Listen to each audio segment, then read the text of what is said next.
চণ্ডীগড় রোহন্ডা অঞ্চল তৃণমূল কংগ্রেসের ভুতুরে ভোটার নিয়ে পর্যালোচনা সভা। ভোটার লিস্ট হরিয়ানা, গুজরাট, বিহার থেকে বহিরাগত অনুপ্রবেশ ঘটিয়ে বিস্তর বদল হয়েছে এবারের বুথের ভোটার তালিকায়।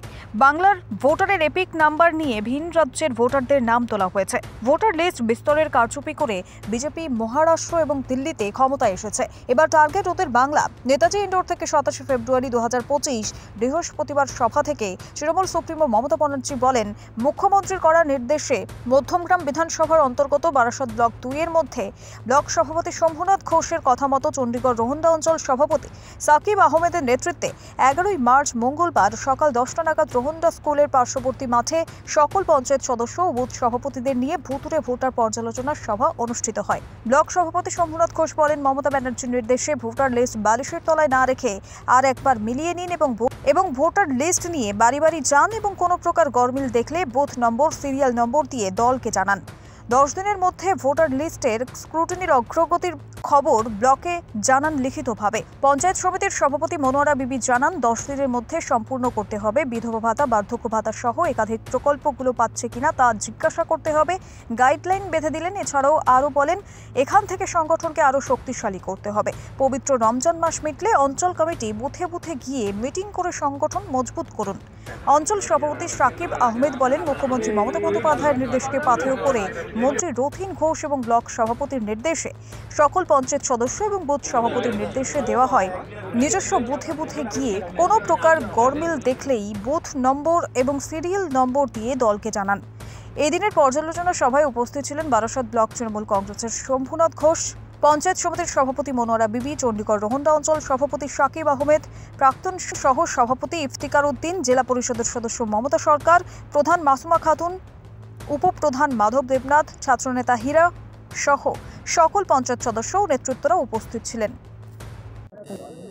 অবশ্যই আজকে দেখতে পাচ্ছেন যে দিল্লিতে, হরিয়ানা, মধ্যপ্রদেশে যে ইলেকশনগুলো হলো, এই ভুয়া ভোটারে কিন্তু কোথা জিতেছে। ওই জন্য আমাদের দলনেত্রী মমতা বন্দ্যোপাধ্যায় তিনি কিন্তু এই বাংলায় যাতে ভুয়া ভোটার না থাকে, তার জন্য আমাদের 27 ফেব্রুয়ারি আমাদের নেতাজি ইন্ডোরে মিটিং ছিল। দিদি ওখান থেকেই বার্তা দিয়েছে যে ভুয়া ভোটার এর জন্য।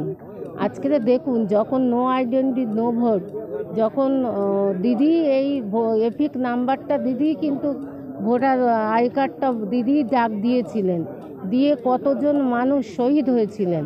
আর আজকের সেই ভোটারের এতে যদি ভুয়া ভোটার করে, দিদি কিন্তু সেটা সহ্য করবে না। তার জন্য দিদি আগের থেকে সব তৃণমূল কংগ্রেসের নেতৃত্বদের বার্তা দিচ্ছে যে তোমরা সাবধান হও, ভুয়া ভোটার যেন না থাকে। এটা আমাদের এখানে 10 দিন সময় দিয়েছে, 10 দিনের মধ্যে এখানে জমা দিতে হবে। আমরা বলি যে বাড়ি বাড়ি যাও, ফোন নাও। হ্যাঁ, যদি ভুয়ো ভোটার থাকে, তার যদি রেশন কার্ড না থাকে, এপিক কার্ড না থাকে, তার যদি এখানে কোনো উপস্থিতি না থাকে, তাকে ভুয়ো ভোটার করতে হবে। করে আমার কাছে দাও, আমরা ওখানে কেটে দেবো, আমরা কেটে দেবো। আমরা সব জায়গায় 7টা অঞ্চলের মিটিং, এটা লাস্ট, চণ্ডীগড় আজকে লাস্ট, ঠিক আছে। এই চণ্ডীগড় রোহন্ডার একটু অন্য আছে, দেখে পেয়ারা বাগান, মধুরাজবাটি, যেগুলো লোক এখানে বড় করছে, আবার বড় জায়গা কিনে বড় করছে। আর কেউ কেউ আবার নাম ভাড়াটি আছে, তা থাকে না। যদি না থাকে, রেশন কার্ড আছে কেন দেখে নেবো, আই কার্ড আছে দেখে নেবো, না থাকে বাদ দিয়ে দেবো। যদি অসুবিধা না থাকে, তার রেখে লাভ নেই, তো বাদ দিয়ে দেবো আমরা।